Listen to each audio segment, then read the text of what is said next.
안녕하세요 구독자 여러분, 노페이크 이슈 채널 팩트남입니다. 오늘은 우리에게 매우 친숙한 채널 비주얼 펄리틱에 올라온 영상을 리뷰해 보려고 하는데요. 바로 이 아저씨, 아마 밀떡들이라면 한 번쯤 어디선가 봤을 얼굴입니다. 작년에도 중국과 러시아에 대항하는 서방의 새로운 군사 메가 팩토리 라는 제목의 영상으로 대한민국 밀떡들의 국뽕 레벨을 만땅으로 뽐뿌업 시켜주신 주인공인데요. 그래서 그런지 우리나라의 대형 채널에서도 여러 번 번역과 재해석 영상이 제작된 바 있습니다. 그런 채널에서 2024년 1월 16일 오늘, 바로 오늘 국뽕 기운이 1도 안 남은 요즘, 또 어떻게 알고 다시 한번 대한민국에 대한 영상이 제작이 되었습니다. 대한민국은 어떻게 군사력을 확장했는가 라는 제목의 영상인데요. 자, 떨어져가는 대한민국 국뽕력을 다시 한번 충전할 수 있는 기대감으로 영상의 요약 내용과 댓글 반응을 확인해 보도록 하겠습니다. 구독 누르셨나요? 다 보여요. 빨리 눌러주세요. 시간 드릴게요. 구독 눌러주세요. 잘했어요. 그럼 시작할게요. 최근 폴란드가 대한민국으로부터 대규모 군사 장비를 구매한 사건에 대해 알아보겠습니다. 2022년에만 무려 147억 달러 규모의 대한민국 군사 장비를 구매한 것입니다. 이는 나토의 가장 큰 군대 중 하나가 대부분 대한민국의 무기로 무장될 것이라는 의미입니다. 폴란드는 향후 몇 년간 1000대의 K2 블랙팬더 탱크, 48대의 카이 FA50 전투기, 700대 가까운 K9 썬더 자주포, 그리고 288대의 K239 천무 다연장 로켓 시스템을 보유하게 됩니다. 그렇다면 폴란드가 왜 대한민국의 무기를 선택했을까요? 과연 대한민국 무기의 특징은 무엇일까요? 지금부터 확인해 보겠습니다. 첫 번째 이유는 배송 속도입니다. 대한민국은 처음 10대의 K2 탱크와 24대의 K9 자주포를 기록적인 시간 내에 폴란드에 전달했습니다. 대한민국은 거대한 산업 강국으로 끊임없이 자체 군대의 수요를 충족하기 위해 생산하고 있기 때문입니다. 두 번째는 공급의 용이성입니다. 예를 들어 현대 무기는 많은 양의 반도체 칩이 필요한 복잡한 시스템으로 구성되어 있는데 대한민국은 세계에서 두 번째로 큰 반도체 생산국입니다. 이러한 산업 기반이 있기 때문에 대한민국은 다양한 부품과 공급원에 쉽게 접근할 수 있습니다. 세 번째는 라이센스 생산의 유연성입니다. 대한민국은 무기 해외 생산을 허용하는 데 있어 다른 주요 수출국들보다 유연합니다.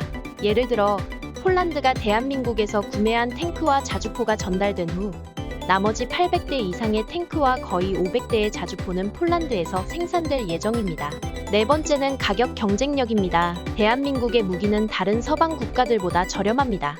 예를 들어 K9 썬더 자주포의 경우 경쟁력 있는 가격과 생산 규모 덕분에 비교적 저렴하게 공급됩니다. 그렇다면 앞으로의 무기 시장에서 대한민국의 입지는 어떨까요? 대한민국은 이미 많은 최첨단 무기를 현대화하고 있으며 이는 미국의 최고급 무기에 필적하는 수준에 도달하고 있습니다. 예를 들어 K239 천무 다연장 로켓 시스템은 미국의 하이마스에 가장 근접한 대안으로 평가받고 있으며 가격 면에서도 약 20% 저렴합니다. 이 시스템은 대한민국 방위산업연구소와 하나방산이 공동 개발한 것으로 다양한 구경과 폭발력을 가진 로켓을 동시에 발사할 수 있는 능력을 가지고 있습니다. 이를 통해 적진을 광범위하게 정리하거나 특정 목표물을 10m 이내의 정확도로 파괴할 수 있습니다. 대한민국은 세계에서 네 번째, 아니면 심지어 세 번째로 큰 무기 수출국으로 자리 잡을 수 있을까요? 이러한 유망한 무기들이 더 많은 유럽 국가들에서 운용될 것인가요? 의문을 남겨봅니다. 여기까지 기사의 요약 내용입니다. 다음은 이 기사에 달린 해외 네티즌들의 댓글 반응입니다. 대한민국이 유럽에 무기를 공급하고 북한이 러시아에 무기를 공급하고 있다고요? 참 이상한 시대에 살고 있네요.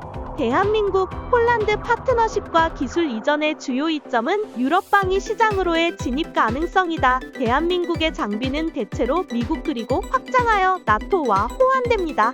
하지만 세계 반대편에 있는 라인메탈과 같은 기존 회사와 경쟁하는 것은 어려울 수 있습니다. 그러나 공장이 있고 더 중요하게는 가까운 곳에 정비 서비스가 있다면 갑자기 대한민국 장비는 훨씬 더 매력적으로 보일 것입니다. 대한민국이 해외의 생산을 다양화함으로써 북한의 공격으로 대한민국의 무기 공급이 마비되지 않게 하는 거다.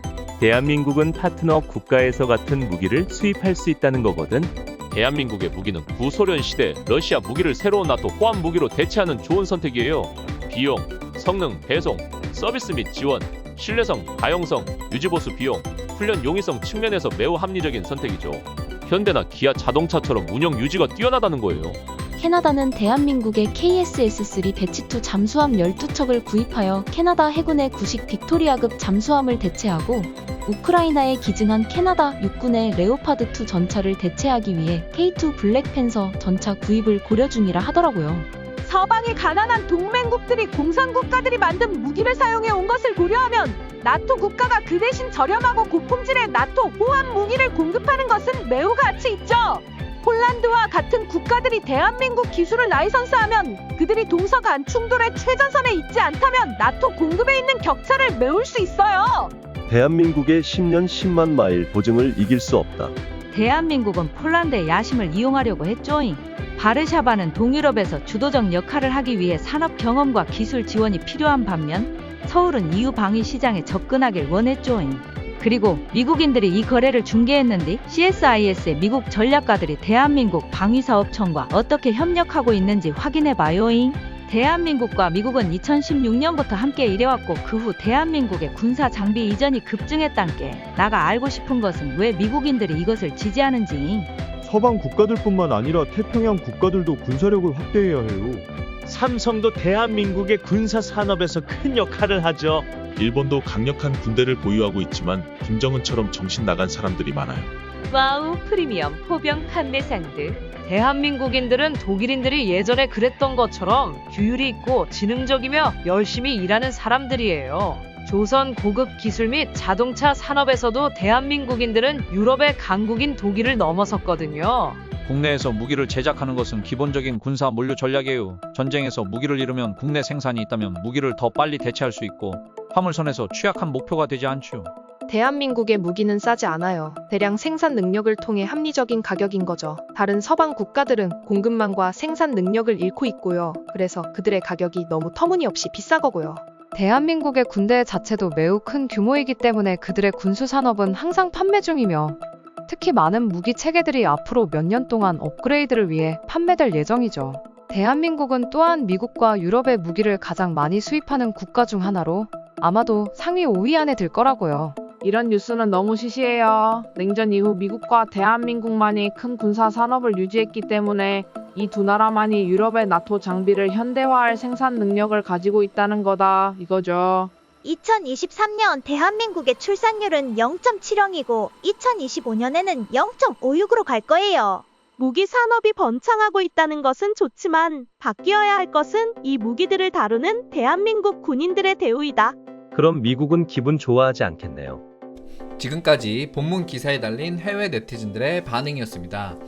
다른 의견이나 공유해 주실 만한 내용은 댓글로 의견을 부탁드립니다. 좋아요와 구독은 제가 영상을 만드는 큰 원동력이 됩니다. 보다 재밌고 알찬 영상으로 찾아뵙겠습니다. 감사합니다.